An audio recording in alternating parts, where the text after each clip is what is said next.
They say power is never given, it is taken, usually with a blade. In the summer of 336 BC, the most powerful man in Greece, King Philip II of Macedon, walked into a theater to celebrate a wedding and walked out as a corpse.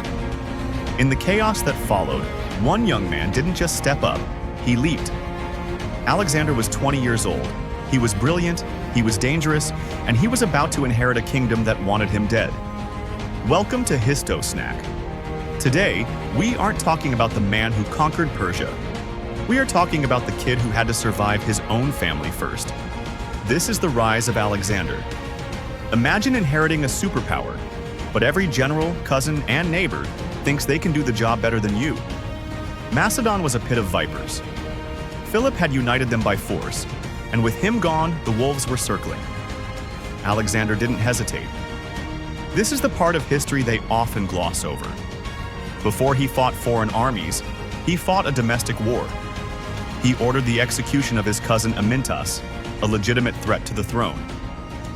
2 Macedonian princes, gone. The brilliance of Alexander wasn't just on the battlefield, it was in his ruthlessness. He secured the loyalty of the army instantly, reminding them that while Philip was dead, his son was very much alive, and perhaps even more terrifying. News of Philip's death spread like wildfire. Down south, in Thebes and Athens, they celebrated. Demosthenes, the great orator, called Alexander a silly boy and urged the Greeks to throw off the Macedonian yoke. They thought the empire would crumble. They were wrong. Alexander didn't wait for diplomacy. He mobilized. He marched south so fast that by the time the Thessalians, who were guarding the mountain passes to stop him, woke up, Alexander was already behind them. He had his engineers carve steps into the side of Mount Ossa overnight.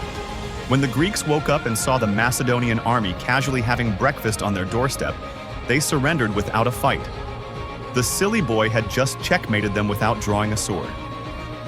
But not everyone learned the lesson.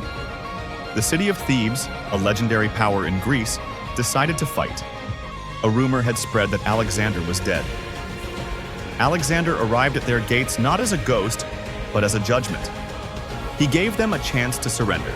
They refused. What happened next sent a shockwave through the ancient world that we can still feel today. Alexander didn't just defeat Thebes, he erased it. He burned the city to the ground. He sold 30,000 citizens into slavery. He spared only the temples and the house of the poet Pindar. It was a cold, calculated message to Athens and Sparta. Rebel, and this is your future. Thebes, one of the greatest cities in history, was gone in a week. Greece fell silent. The boy was now the master. With Greece pacified, or terrified, into submission, Alexander turned his eyes to the prize his father had dreamed of: Persia. In the spring of 334 BC, he crossed the Hellespont with about 40,000 men. This wasn't an invasion, it was a crusade. Alexander was obsessed with the Iliad. He saw himself as the new Achilles. When he threw that spear into the sands of Asia, he claimed the entire continent as Spear Won Land from the gods. It was a PR stunt, sure, but it was electric. He wasn't just a king, he was a hero out of legend. But the Persian satraps, governors, were waiting, and they weren't impressed by myths. This brings us to the moment of truth. The Battle of the Granicus. The Persians held the high ground across a river. Any sane general would wait for morning, find a better crossing. Alexander? He attacked immediately. It was madness. He charged his cavalry directly across the river and up the muddy banks, straight into the teeth of the Persian axes. Alexander was in the thick of it. He wasn't commanding from the back. He was fighting for his life. He almost died. We were this close to Alexander being a footnote in history. A Persian axe split his helmet, dazing him. As the fatal blow was about to fall, his friend Clitus the Black severed the Persian's arm. Alexander survived. The Persians broke. It was his first major victory against the great king's forces. He had proven that the Macedonian phalanx and his companion cavalry were superior to anything Asia had to offer. He sent 300 suits of Persian armor back to Athens with a note.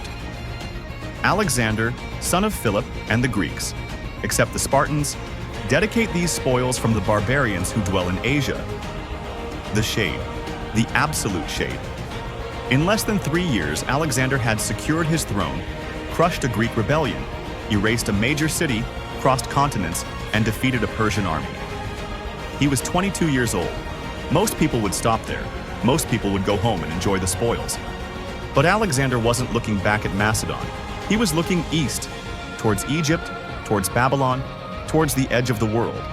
And as we know, he was just getting started. If you want to see how he takes on the King of Kings, Darius III, and solves the puzzle of the Gordian knot, smash that like button and subscribe to Histo Snack. History tastes better when it's quick. See you in the next one.